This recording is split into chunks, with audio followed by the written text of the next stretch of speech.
3 years ago when Deion Sanders became the head coach of Colorado, my expectations was that not only was Deion Sanders going to dominate on the field, but he was going to dominate in recruiting. Because now you go from Jackson State to Colorado, where you get way more resources, way more money to spend in the transfer portal and recruiting. I thought that Colorado was going to become an elite power and the recruiting world with Deion Sanders being a head coach, because it's Deion Sanders. He's the most recognizable head coach in all the sports because he's one of the most famous athletes ever. He's the only coach that can walk into the living room of any high school player in America and be recognized by everybody in that household. Your grandma, your auntie, your grandpa, your great-great-grandpa knows who Deion Sanders is. And with Deion Sanders' star power, I thought that Colorado's recruiting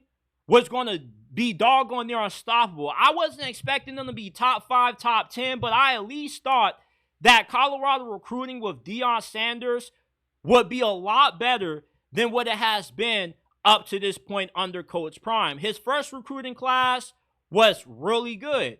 It was ranked 30.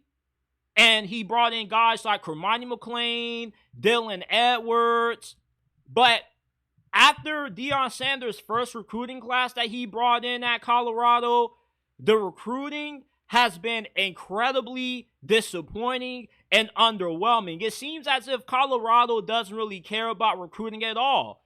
And Deion Sanders, his mantra is, I'm not hard to find, which I understand you're Deion Sanders. You don't really have to get on the jet and fly out to go recruit guys. But if Deion Sanders showed his face more and he put a little bit more emphasis on getting on the road to recruit, I believe Colorado's recruiting will be much more dominant than what it is. Because it's not as if Colorado is incapable of getting blue chip talent. You got Jordan Seaton, the best offensive tackle of that 2024 cycle. You got 8 4-stars, including Julian Lewis, in last year's recruiting cycle. So Colorado has the ability to lure high-level talent out of the high school ranks to Boulder. But I feel there are several issues. One, Deion doesn't put as much effort into recruiting as what he could, because his name should be enough to attract guys alone, which I understand that. But if you show guys that you're willing to get on the plane and fly out to their cribs, especially in the trenches of Florida, they will be more willing to commit to you because you build a more personal relationship. And Deion is viewed as a father figure to a bunch of the guys that he has coached in the past. So if you get on the private jet and you fly out to the trenches of South Florida, I'm pretty sure you could walk away with some of the best talent out of that area.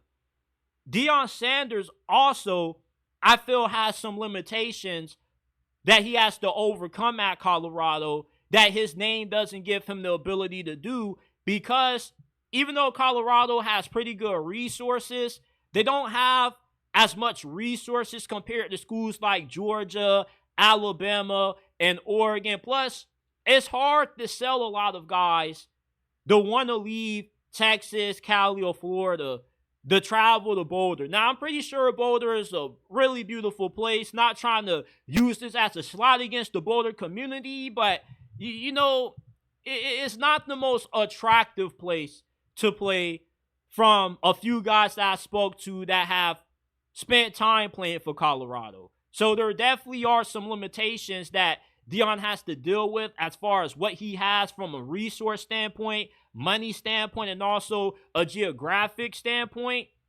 But then maybe it's that Colorado's recruiting still hasn't been as good as what I thought and what many thought it would be, because maybe recruits like Deion Sanders, but they still want him to prove himself a little bit more before they're willing to fully view him as a coach that, if I commit to you for the next 3-4 years of my life, you can develop me and prepare me to have success at the next level. Now, Colorado had some of the most players drafted in this past year's NFL draft last year. So Deion has shown the ability that if you come to him and you do what you're supposed to, you can get to that next level. But I think that Deion more so doesn't want to pay for a bunch of these top high school guys and recruit them because he probably feels that he can win using the transfer portal. Because why would he pay for an unproven high school player when he can go out and get a proven player that has started for multiple years at a Power 4 program or elsewhere? If you're going to spend money, you rather spend it on somebody that already has a certain body of work, which is understandable. But the teams that win national championships aren't the ones that solely built their team via the portal and do bare minimum recruiting.